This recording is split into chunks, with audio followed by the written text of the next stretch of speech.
Welcome back to the channel, ladies and gentlemen. This is part 9 in the HELLRAISER series that I'm doing here 3 times a week on the channel. Every Monday, Wednesday, and Friday. If you missed part 1, please find the link down below.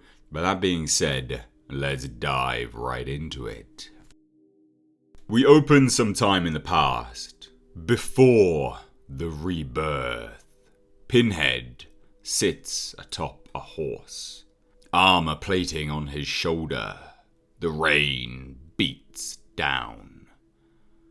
Do their numbers alarm you, my lord? No. I should think the damned would rebel more often and in greater sums. This won't take long. And there, atop a skinless, bloodied horse sits Pinhead. Armor-clad, his Cenobite army in tow. And below him at the base of a hill, the damned souls of hell. And they charge. One cries out, "Sir, they are upon us!" and his head gets cut immediately off. Pinhead atop his horse is striding in, his scythe outstretched, hacking and cutting away at the damned souls rebelling in Hell's domain. But the Cenobites are not without their casualties. Some go down. In fact, Pinhead's horse has its head cut off. He falls. Attack! We've got them now. The leader charging in, believing he's got the upper hand on Pinhead on the floor. He raises his battle axe, but Pinhead launches his scythe from his hand, cutting down the leader's reinforcements. Shocked, but steadfast, he launches his axe downward. Pinhead grabs the man's face. "Captain Spencer, don't you recognize me? I was your lieutenant back in the war. Have you forgotten why you sought the box in the first place, Captain? It wasn't to swim in the bowels of this vile domain." Pinhead stops for a moment, reflecting on the man's words, and then proceeds to jam his thumbs in the man's eyes, gouging them out, popping them like grapes. And then we disappear. We're in a bed. A man, a woman. It's Elliot Spencer. It's current day. The woman gets up and leaves, and Elliot Spencer looks out at the sky. A tower in the distance. Is this Paris, perhaps? And as one woman leaves, one walks in. "Good morning." It is. Your guests always leave so quickly, you'd think one of them would at least stay for breakfast. What is it today, Tiffany? It's Tiffany. Kirsty Cotton's adopted daughter, and perhaps, you could say, one of the harrowers. "How's your memory?" she says to Elliot Spencer. "The same.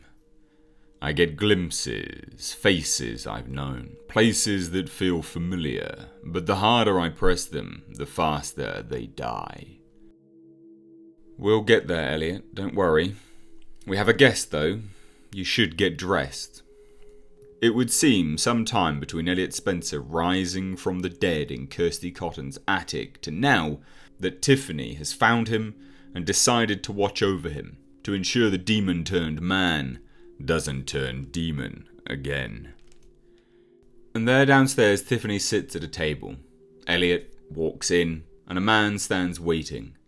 "Elliot, this is Theo. He's one of Harry Damour's scouts. For every Lamartian device that Kirsty and the Harrowers destroyed, another has popped up in its place. There are 3 in France alone.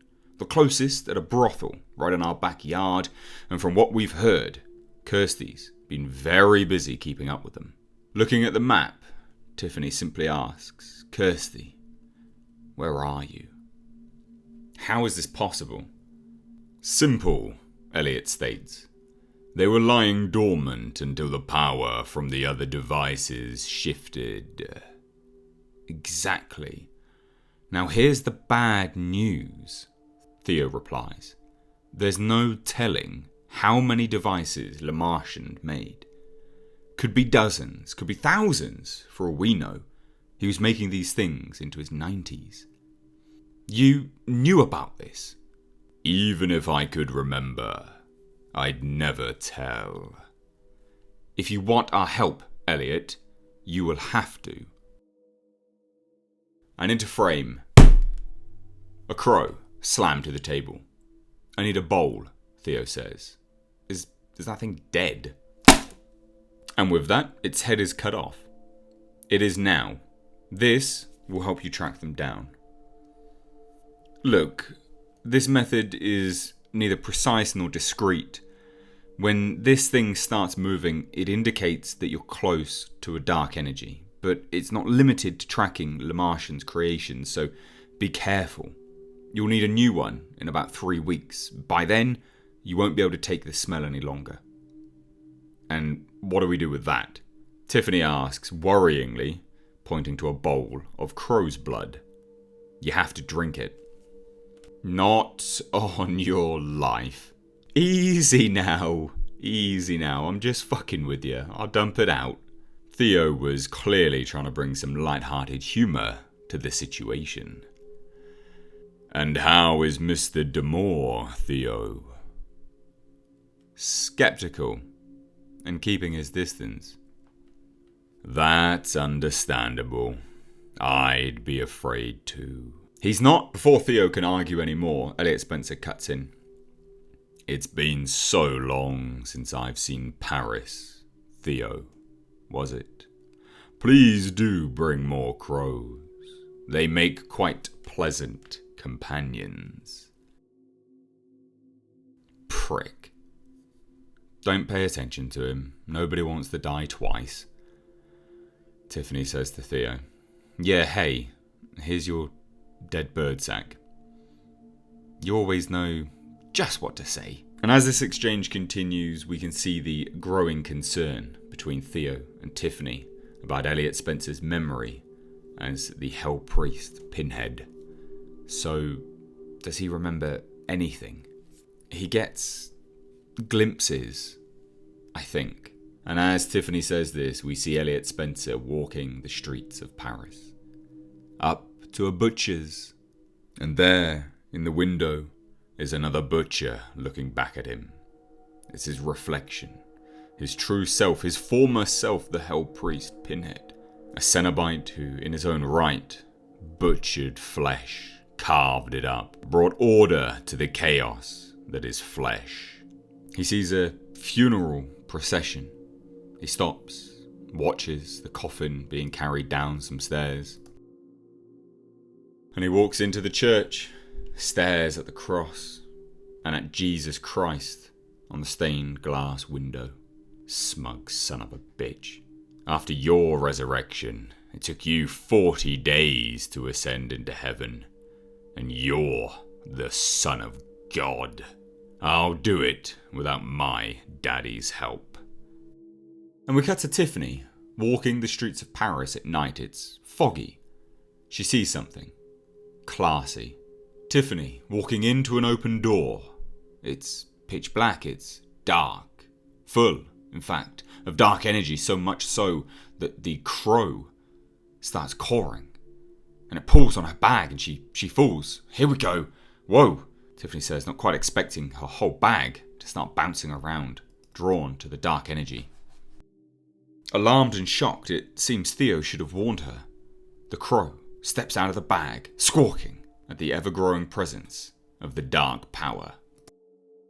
And there, Tiffany sees what the crow is squawking at, the dark power, the dark energy, and she can only muster one word in her sheer disbelief. Jesus. And there, before Tiffany's eyes, one of the most depraved horrors she's ever seen. Barbed wire, hooks and chains, wrapping around these people. Faces pulled off, flesh flayed, bits of skin exposed. And yet these people continue fornicating, as if unfazed by their situation. One notices Tiffany. Yes. Another is hacking at a man with an axe, and a hook goes through her mouth. Tiffany starts to run in the darkness, but doesn't realise she's ran straight into a man. She falls to the floor. And as she's there on the floor, again, as if unfazed, "Bonjour, madame." She gets up, she just starts running, and they all break free, trying to chase after her. But someone, speaks in the darkness. Is this salvation or damnation for Tiffany? She's mine.